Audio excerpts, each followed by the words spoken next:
Sci-fi, horror, fantasy, absurdism in the extreme. It's all available here in the Tales from the Omni Vault book series.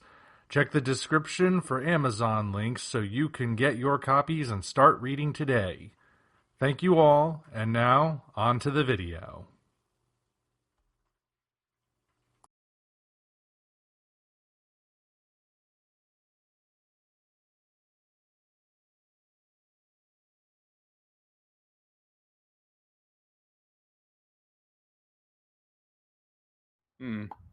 But speaking of which, I know you say that you work at the museum extracting fossils from Matrix, dusting them off and stuff. Done any more of that recently? Well, I've been working on when I was given this. This is I came. The museum was sort of like on hold during the whole COVID thing, so all the volunteers were told not to come in. When they finally opened that up, which was about a year now, one of the first things they gave me to do, they gave me this block of matrix and some very simple tools, because they said what was inside of it was probably real fragile. So they didn't want to give me a power tool like a zip scribe. They gave me dental tools, picks and little things like brushes and things. And very gingerly, they asked me to remove the matrix. I've been working on this thing for months. And finally, a few weeks ago, it showed itself. And now I mean, be more careful. But what we found in there, and mine were the first eyes to see this in about 145 million years, which is kind of cool. There's 2 strips of ossified tendons of a titanosaur. New Mexico, I believe it is. And a titanosaur is a certain kind of sauropod, the long necks and the giant dinosaurs. But it's a whole group of them called titanosaurs, most of which seem to be coming from South America. But we have one, and I have 2 strips. When they're extracted from that matrix, they'll be about this long a piece. But they're fragile, so I have to be very, very, very careful. And it's almost like you're afraid to touch them, but that's the only way you're going to get them out. So I've been very carefully, I don't want to say scraping, but just removing them, almost as one guy who used to be in our lab used to say, a grain at a time, which is an exaggeration. But that's my current discovery there. I'll be back there tomorrow on Halloween, so maybe they'll have some goodies there. I don't know.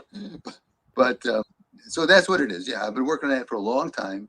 There's still a lot of work to be done on it, but it's really kind of a, I don't want to say a religious experience, but it's a very cool thought when you're taking that last bit of rock off and you see for the first time an actual bone in there or actual fossil in there of some sort.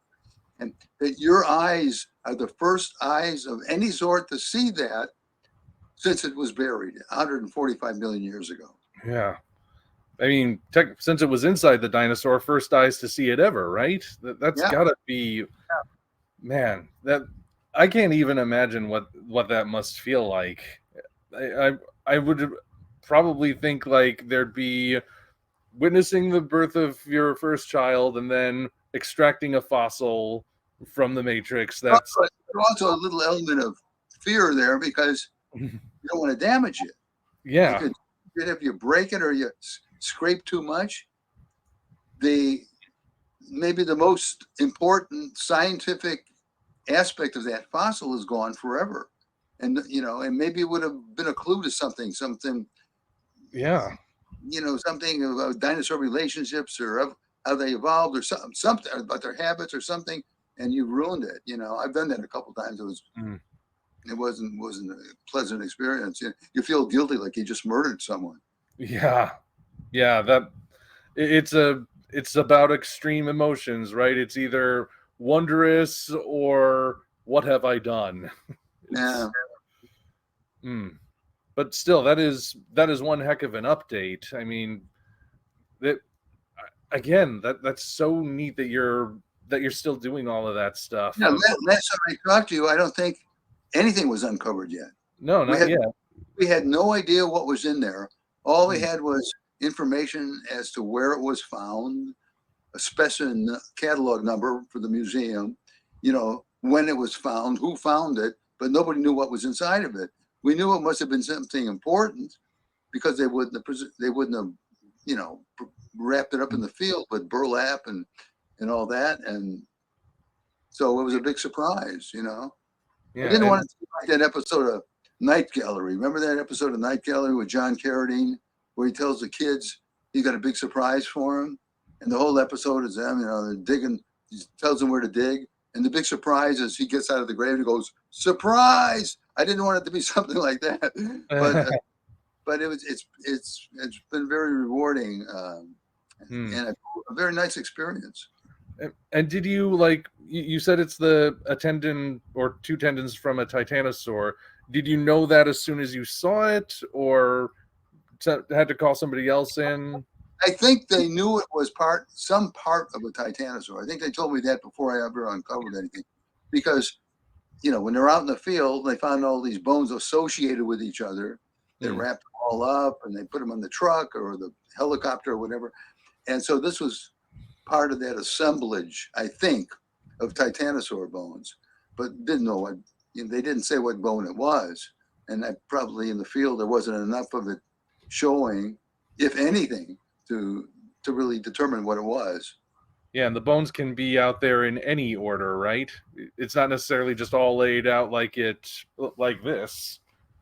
The bones can be scattered. And many times they're crumbling, they're in pieces. They have to be glued on the site. And it's a long, tedious, very careful to do undertaking. It's those fragmentary blues you sing about on the Dinosaur Tracks albums, right? Well, that song, that's kind of a wishful thinking song, because you almost never find a whole skeleton missing one bone. That was just kind of the fun thing. That was missing a bone blues. Fragmentary blues is. But you know where I got the idea from that? Oh yeah. A good friend of mine used to be, he's dead now, unfortunately, was the old R&B singer Screamin' Jay Hawkins. Oh. Screamin' Jay did, he did I Put a Spell on You. And he did a song called Constipation Blues. And it was, the lyrics were funny, but it was performed like a real, B.B. King or something. It was performed like a real heavy-duty, hardcore blues song. And I said, aha, you can do a blues song and make it humorous. And that's what gave me the idea. So I tried to do the instrumentation and everything on it, just like you would hear in a regular blues song, and it was a fun song to do. It's got the right meter. It's got the repetition for blues. And hey, why not make blues funny? If you can't laugh at life's problems, what can you laugh at?